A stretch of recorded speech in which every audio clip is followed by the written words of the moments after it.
Эцэг өвгдийн сэтгэлийн галыг гал голомтондоо залах ёслолыг галын тахилга гин. Чамд хүсч байсан ёроолыг гэрт чинь бадамлуулахыг галын тахилга гэдгээ.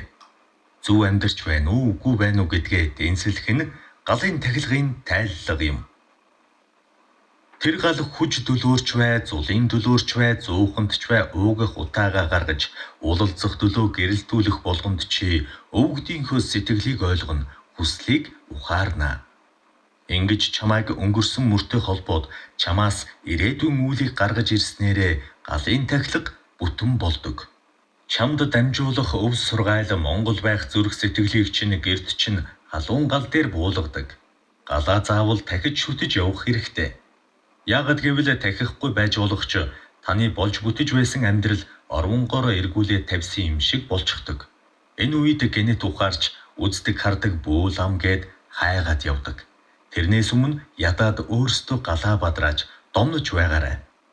Гал голомт сэвтээд ирэхлээр гэр бүл салдаг, залуу хүмүүс хүүхэд олохгүй, хүүхэд түлэгдэж хүрсэн бүгдийг хайрч түлээд хэл ам тасрахгүй, цай хөхөрч зуух гундаж эхэлдэг. Галаа тахихдаа шар тос, өөх мах, ганг арц аль нь ч байж болно. Болсон эдэний дээжийг өргөдгөө. Галын бурхан хоол 3 халбагдах, мах 3 огтлох хүртэл горьддаг гэдгээ. Мах шүүс хуваахаас өмнө гал голомтоо мэлааж галдаа өргөнө. Богино хавиргаар үйлс бүтэх, бүдэрхийгээр бүх юм бүтэмжтэй сайхан болох болж явах гэж богино хавиргаа, бүтэж явах гэж бүдэрхий уург сүлээ өргөдгөө.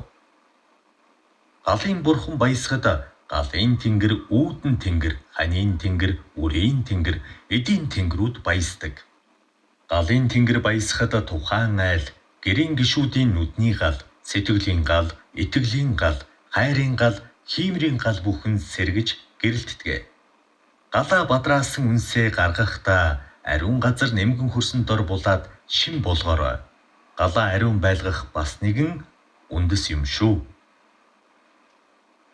Галд хийхийг цээрлэх зүйлс.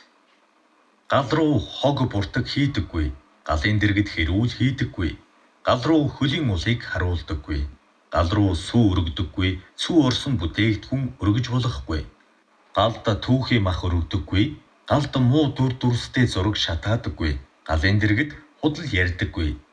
Гал бол эрчмийн хамгийн нягтарсан хэлбэр юм. Тийм учраас монголчууд эрт цагаас нар сарны дээр ариун галаа залж, үргэлж цэвэр ариун байлгаж, дахин шүтэж дээдлэн сүслэж иржээ.